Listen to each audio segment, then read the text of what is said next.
Hello and welcome back to Gatekeeper Media's coverage of the 2021 Jonesboro Open. Nate Perkins joined with Brian Earhart. Brian, we've seen some exceptional golf through the first two rounds of this tournament.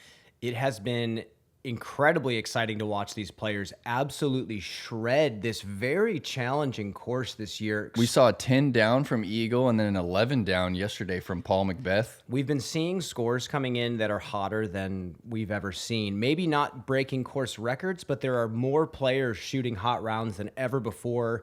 Incredibly competitive pro field in 2021. Who do we have today? We have Casey White, James Conrad, Adam Hammis, and Colten Montgomery, all players with huge distance, amazing shot shaping abilities. A couple things that I'm excited to watch here. Colten plays incredibly well on this course. He's gotten third place at this event before. Yeah, 2018 actually. It was like one of his tournaments that really got his name out there. And the name of the game for Colten is speed. He's one of the players that can clock an 80-mile-an-hour throw.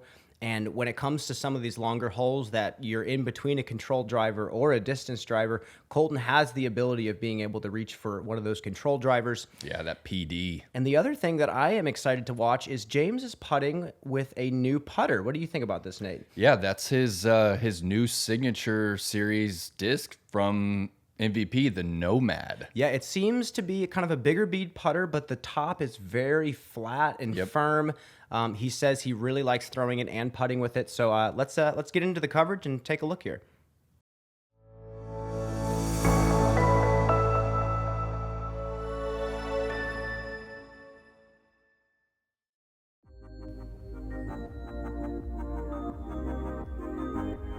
Hello, everyone, and welcome back to the final round coverage of the 2021 Jonesboro Open presented by Play It Again Sports and Prodigy Disc.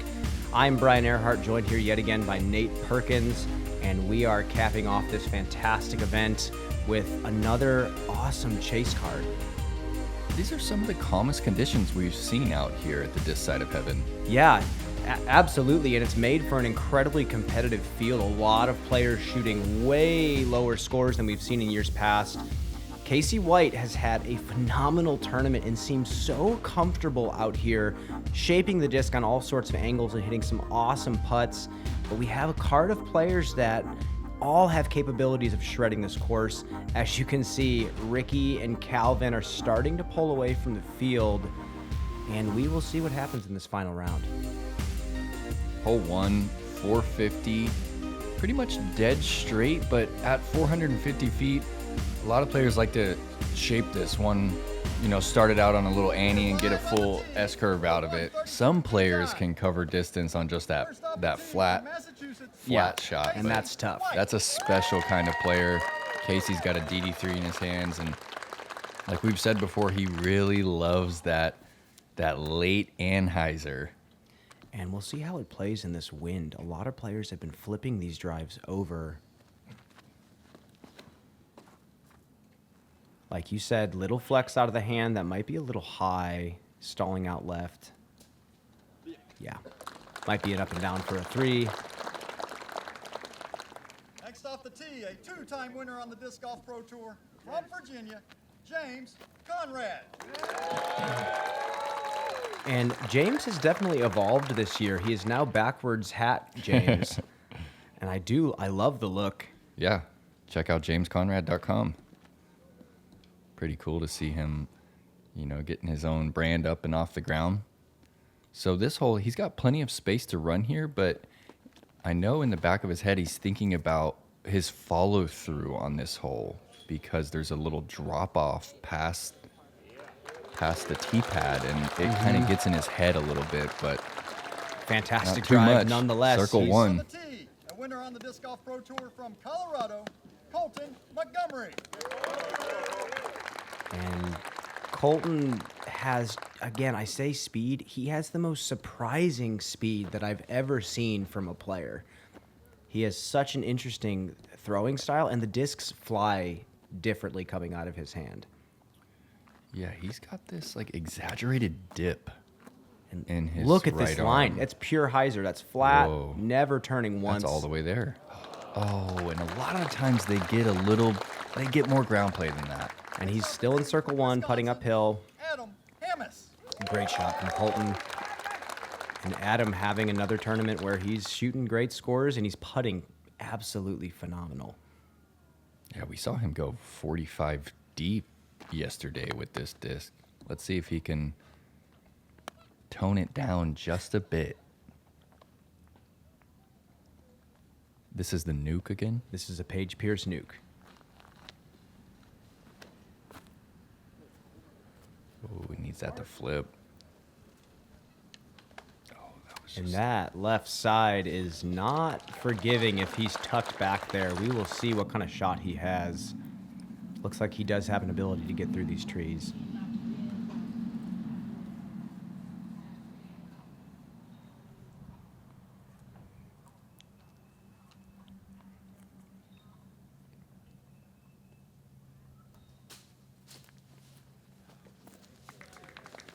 Hole average of 2.9 on the day, so 3 is not too bad. But like you said, calmer conditions than we've really ever seen on this course. We've at least always had one 15 to 20 mile per hour day out here, which pretty much changes the entire dynamic of the course and really separates the the 400-foot players from the 500-foot players. Colten missing just left.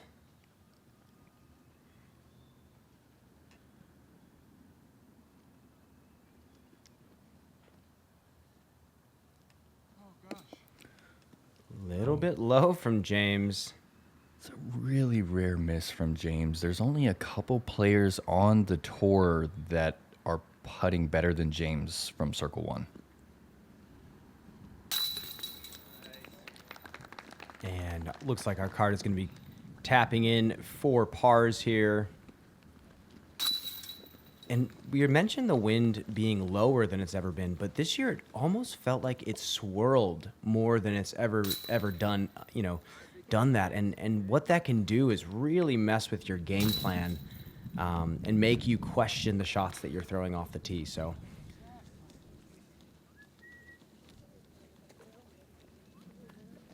and we're going to move into number 2, 820 feet. We've seen players like Eagle getting past the 250 marker on this hole, which That is shot was absurd. insane.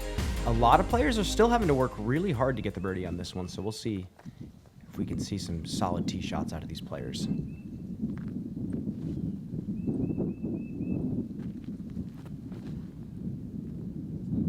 Little straight out of Casey's hand, but that might end up hooking up in time. Look at that wind just holding that disc out there. And that's going to be a far second shot for Casey. He needs to be a little bit more left. This is one of those tee pads where you don't really know what the wind's doing until that disc is out the gap. James has his panic in his hand. Couple of deep breaths. Collecting his focus. And he goes high. He loves that high gap. Really likes to ensure that it has enough space to get back and left. And that's on the side of the hill. He has decent footing from there. I think it might have been a little nose up, not quite as much distance as he can carry. And this looks great from Colten. Get some ground play. And he's in bit, front of yeah. that muddy patch, so his footing is good. He should have a pretty open look for that second shot.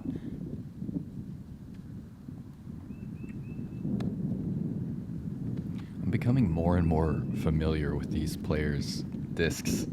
Now I know that's Adam's pop top overstable force. Yeah, and as you see, it faded out a little bit too hard to the left there. Yeah, 2 misfires off the tee, same early release. Oh, and he's going forehand turnover here.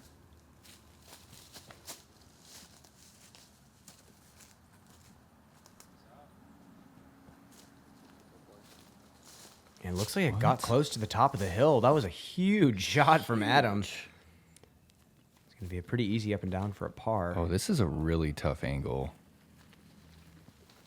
And it looks like Casey has a pretty fortunate kick off those trees. He should be on the outside getting up and down for a par. Colten opting to go left side still. Oh, yeah. Wow. That's a great shot from Colten inside circle 1. So difficult to get it on that angle underneath the branch, penetrating forward. And James still with the longest drive on the card. A little bit short, 35.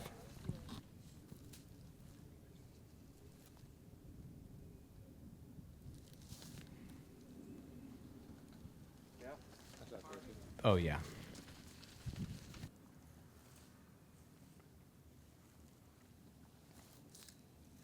Wow, Adam's forehand was 450 feet plus. Yeah, that was it was a giant sidearm. James weak side again. And you see James going to that straddle jump putt. That's something that he's been working on. He's been loving how balanced he feels when he's going to that straddle. And he's stated that he thinks that it's going to help him in those situations when he's forced to go to the straddle. I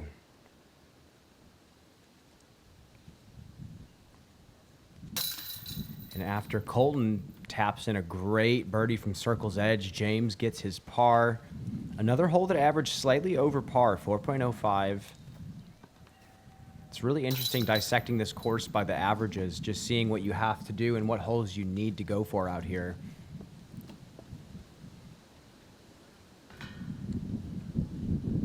A birdie and 3 pars from our card, and we're going to move into hole number 3.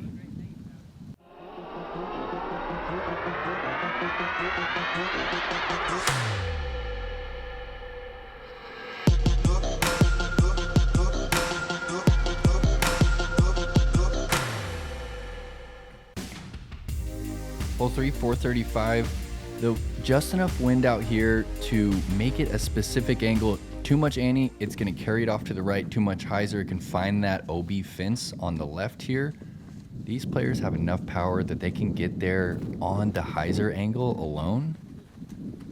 And you can see a little bit of ante, and that wind just gets on top of it, pushes it down, doesn't let it swing back in. Yeah, it looks like Casey's going to try that higher stall hyzer. Ah, and he had the there it same is mistake. again. And that's the thing that I was just talking about. The wind is not that heavy out there, but No, it's it's not. just enough to trick you and to affect the way you make your decisions.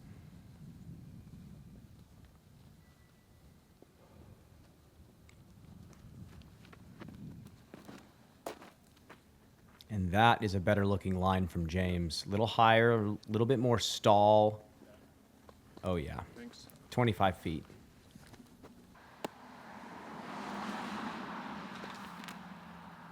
I believe this is an onyx in Adam's hand. Gonna be going straight at it. Oh, it's Very low. you gotta wonder if he's thinking about his last 2 drives and trying to correct on that, maybe overcorrecting a little bit. And we see that from Adam from time to time. He kind of sprays some drives randomly and still makes just incredible putts. As Casey just misses on the weak side. Not to say that Adam is a frequent sprayer of the drive, but that's kind of his bread and butter are these circle 2 putts here.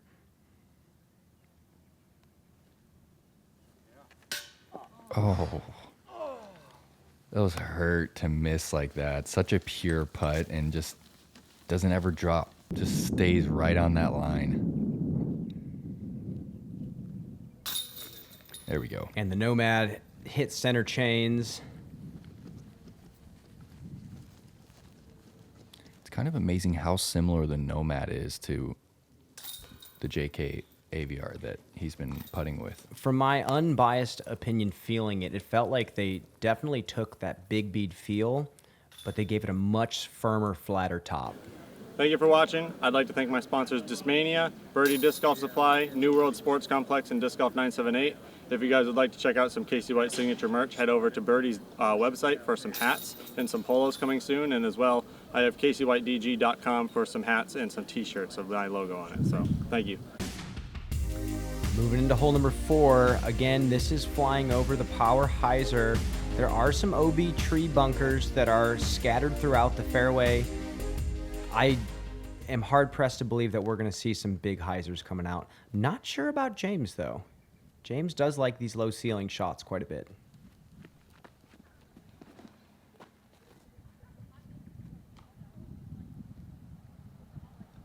Almost. He's going to have a tough low ceiling second shot, but still might be up there far enough to be okay.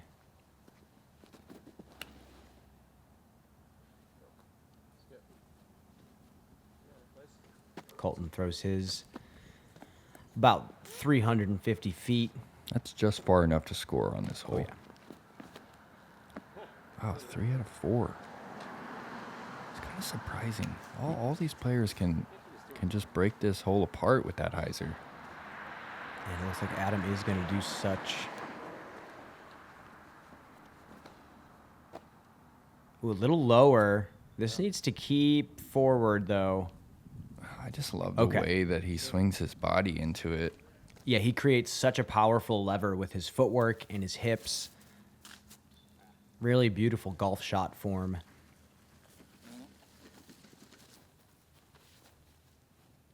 This is really tricky.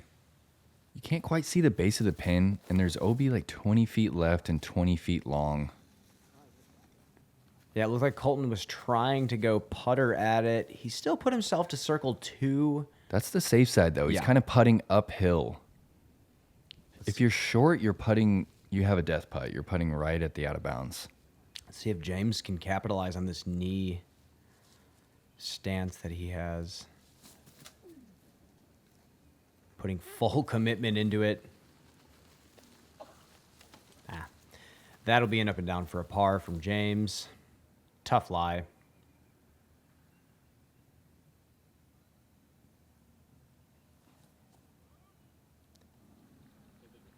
When Adam has that disc in his hand, it's almost automatic. No kidding. Glow zone. So good with it. Automatic. Takes me back to that playoff he had at the NT with Calvin. Phenomenal coverage for sure. What a battle.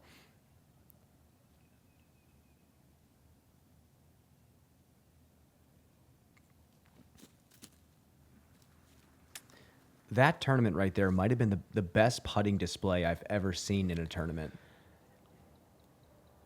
Yeah, that was memorable. And Colten, yet again, the putt just not quite working out for him.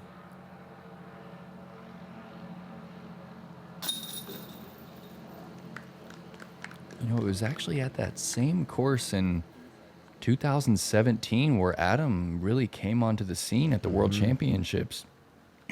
Do you remember that? He did. He made the lead card and was putting up a phenomenal showing. And I think one of the coolest parts about that was that he was playing very aggressively. And I think that was kind of the statement he wanted to make, that he has the physical talent. I've been playing tournaments against him even before that when he was just playing around Wisconsin, and has always had kind of that killer instinct. And that's what's led him to win as many A tiers as he's won. Just that coming down the stretch grit. Lone birdie for Adam. We're going to move into hole number 5, 495-foot par 3. Such an exciting hole to watch these players attack. Yeah, it takes all of 500 feet. Really specific angle. You cannot turn this one over. You're going straight to the drop zone. Most players are laying up. I think we might see a couple of these guys attack here. This is his Raptor, so I imagine he's just going hyzer.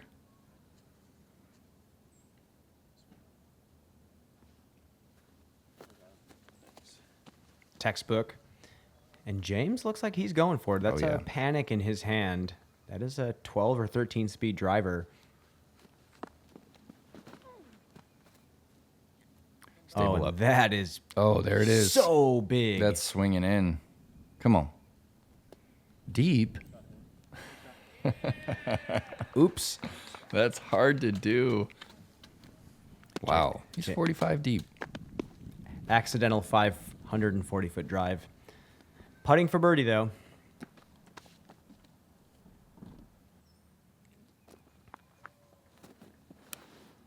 And even Colton's going for the layup.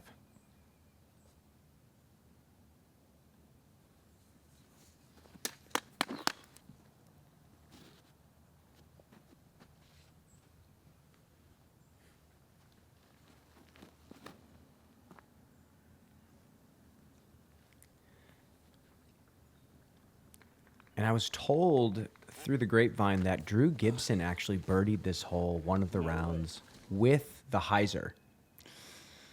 Oh, wow. That upsets me. Yeah.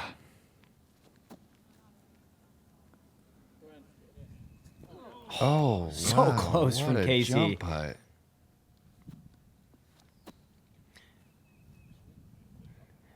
Come on. What? And that's the thing about this Hologram. layup is you can throw a distance driver and get pretty far up there with the hyzer and have this jump putt across the water. Well, we've got to note too that those are special jump putts. I'm not jump putting from the drop zone. I'm throwing a disc. Oh, another piered putt that just stays up and on the band. But yeah, for Casey and Adam to jump putt from, what do you think, 120 feet? Yeah, 140 or something? That's a special skill, absolutely. And the creek is out of bounds right there. So if you get it nose up and fluff it, it's, you're shooting yourself in the foot, putting exactly. 5. We're going to see a bunch of pars here from our card. Again, the whole average of 3.26 on the day. So pretty textbook play to get up and down for the 3. No harm done. We're going to move on to hole number 6.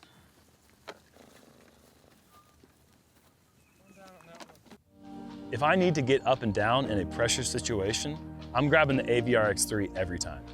When you can connect the visualization of the shot that you're trying to throw with the feel of the disc in your hand, that's really when magic happens. I can trust throwing the disc as hard as I want or as soft as I want to do exactly what it's supposed to do. Like the AVR is the best putter of all time, the AVR X3 just might be the best approach disc of all time.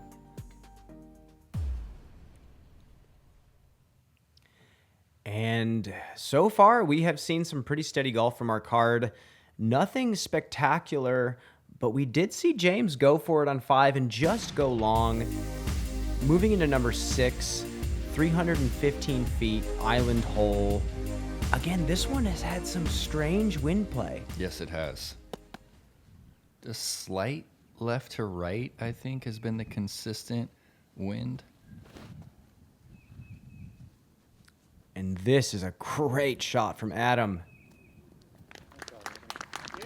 Park job, 10 feet deep.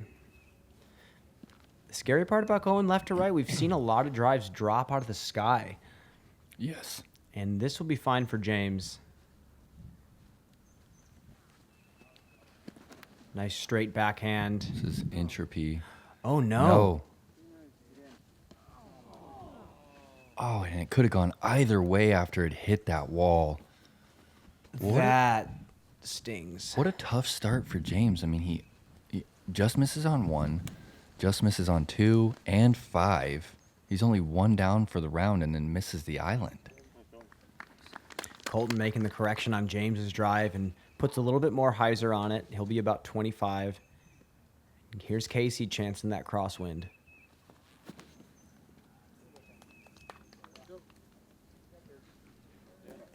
Oh, yeah. Park job. It's money.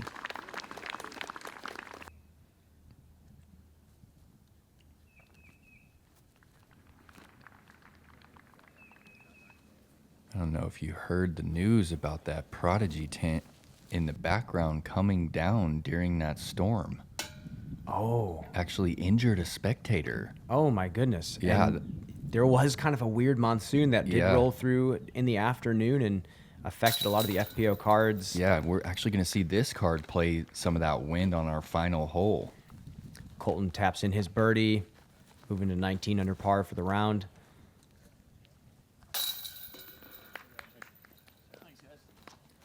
And Adam is playing steady. He's not putting together an incredible front 9. However, he has made it out without any huge numbers, and he's been playing okay for actually how erratic his drives have Yeah, been. for those 3 misses for sure off the tee. 2 through 6 is, I think it's acceptable. Yeah, we have this stretch coming up, like hole number 7. What do you think about this one, Nate? Hole 7, kind of a tricky tee pad, but these guys have enough distance to either get right of that big tree in the middle or just hyzer in front of it. And then it's pretty simple approach, but you do have a low ceiling, got to get under or just around. But this is one of the easier par 4s on the course. Yeah, 6, 7, 8 is a stretch of holes that you really want to get all of them. Oh, and Adam going right through the tree that you need to beat. He's going to have a forehand from there. This was snapped out of Colton's hand. So audible.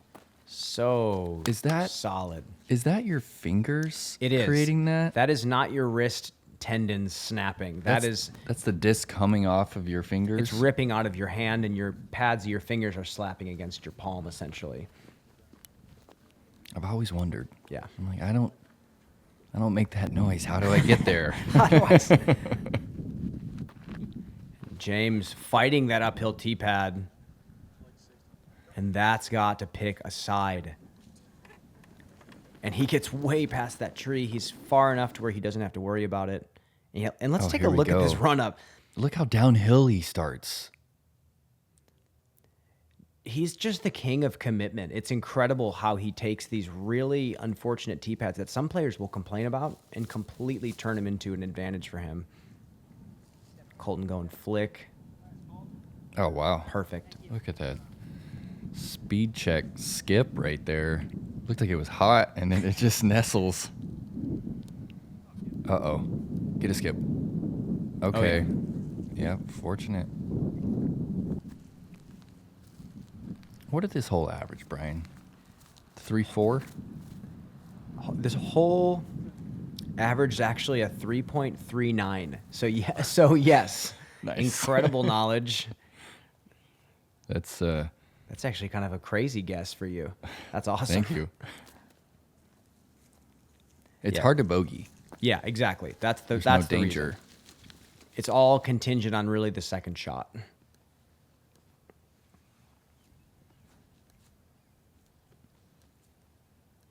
One, two, three, boom. Yeah, I made my putt on this hole.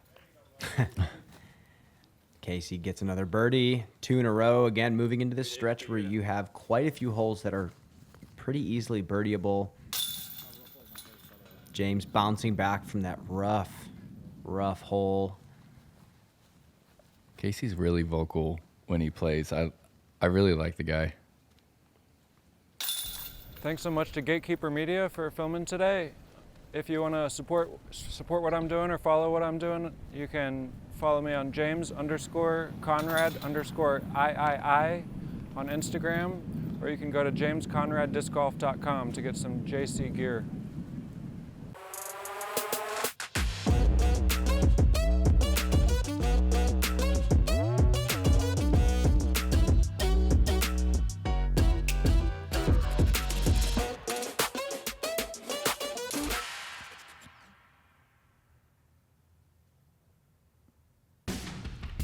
Moving into hole number 8.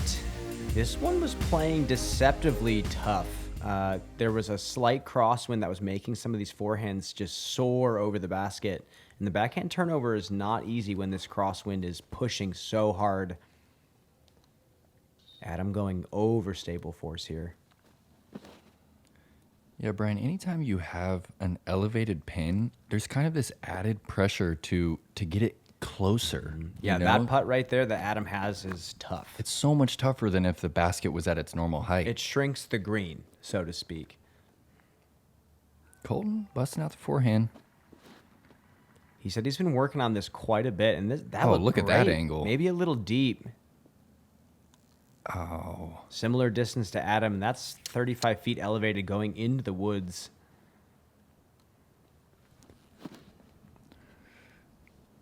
I think that's PD2. And that's dropping in on it. What a shot. Casey's forehand is super underrated. He's really accurate. He has touch, he has power, he can flex the disc.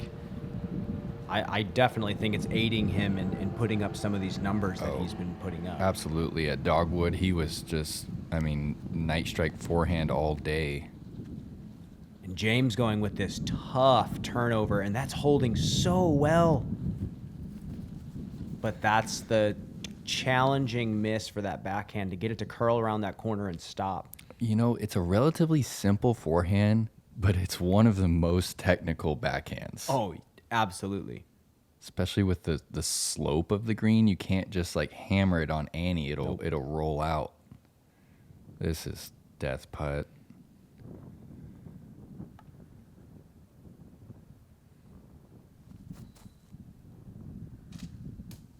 And he's put himself into the woods. A bold run at the birdie for James. Yeah, it's kind of rare to see him take a route like that isn't direct. Usually we see him go for that Annie kind of directly into the bottom. And Colten has also put his into the woods. There's a bit of a low ceiling with those branches. We'll see where he's at. Here's Adam from about 33. Yeah, this is going to be slight right to left here. Probably the toughest wind that you can put on when you have to put nose up into an elevated pin. You got to trust that it's going to swing it just enough.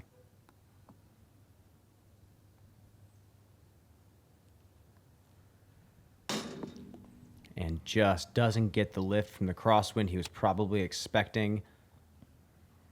And here's Casey for the lone birdie. And that's 3 in a row for Yep. Casey. 6, 7, and 8 is a fantastic stretch to get. And it really does not feel good when you miss, more than you don't get. Right, for that stretch, the first 5, toughest start to a course, and then you got 6, 7, and 8. It's like, not softballs, but you want to get them. You have to, yeah. Hole 6 averaged a 2.66, 7, 3.39, 8, 2.66.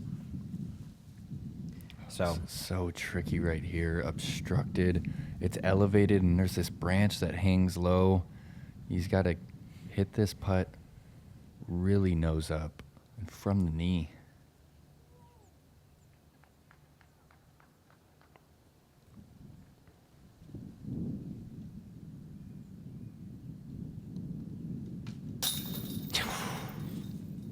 Absolutely clutch putt from James. You do not want to bogey this hole. And that's why he's able to run so many of those long putts. Yeah, it's significant to have that confidence knowing that you're going to make it on the way back.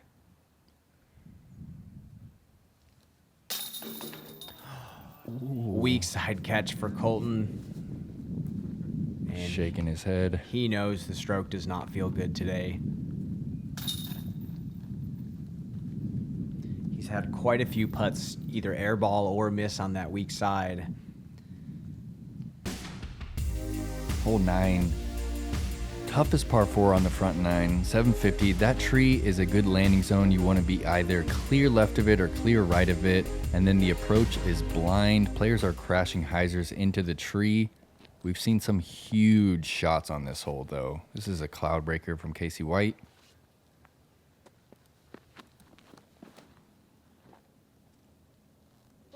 It's a distant shot, Brian, but that gap, what do you think, 20 feet across? Yeah, it's not big, Yeah. and you have to throw it with confidence to Yeah. get it even close to birdie territory. Adam going with this sweet flex sidearm route. Yeah, we saw him bomb this during round 2. That's got to keep pushing, though. That's nose up. So being right of the tree is not bad, and he's right enough to where he does have a look at the basket.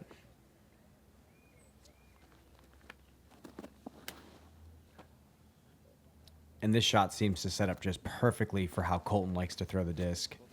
Yeah, his distance shot is kind of flat, isn't Yeah. it? Little bit of hyzer.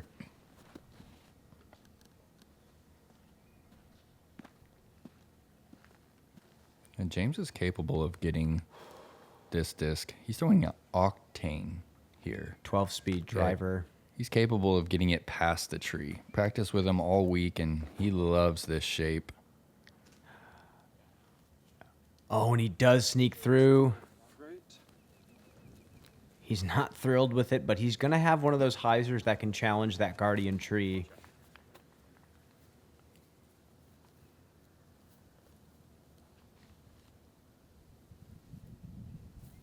Relatively flat footing for Casey, which is hard to find on this fairway. Ooh, and that looks good. Just gets caught up in those low-hanging branches. Adam looking at forehand roller? No. Just gotta be just an air shot. Oh, okay. He was going hard flex sidearm out of the hand. He really had me worried there for a second. Wow. It's not a bad place to be putting uphill. That's a great shot. Absolutely. I love that we get to see the view from the green and what happens when you hit that tree. You see that opening, that little arch that branch makes. That's what the players are trying to skip underneath. And it's just a higher percentage shot than having to throw some sort of giant flex sidearm like Adam threw. Great shot from Colten. And I think that is exactly what every player is looking for right there. Yeah. Get a little help from the tree, but also push through it. 50-footer from James. Yeah. Yeah, that's a tough front nine. I mean, he's in one down on the front, and he was throwing pretty well off the tee. Oh, and Casey just forced into a layup there.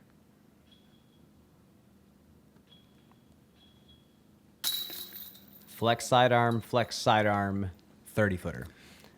That's an awesome birdie from Adam. No kidding. Sidearm. Yeah. I wonder how many people did that. Not a lot. No, absolutely not. That's a special skill. And Colten gets the birdie as well. 2 birdies on hole 9. So many of these holes average right around par. This was a 4.01. Hole 2 averaged a 4.05. A lot of these holes are playing very, very well in regards to scoring spread.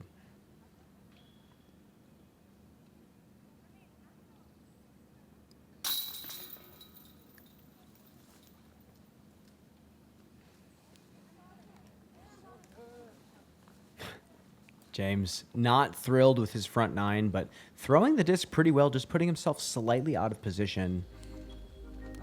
And as they move on to hole number 10, Casey almost forgets to tap out. And we will be moving into that back 9. There you have it, Nate. Decent round going for Colten and Adam. Casey stringing together 6, 7, and 8. James just trying to stay afloat right now. Where are they at relative? Wow. Okay, so they're eight back of the leader. So with 9 holes to go, I mean they're kind of playing for position at that point. They can still catch eagle and finish in the podium if they go hot on the back. Make sure to subscribe to Gatekeeper Media on YouTube. Again, I'm Brian Earhart. He's Nate Perkins. We are signing off, and we will catch you for the final 9 holes.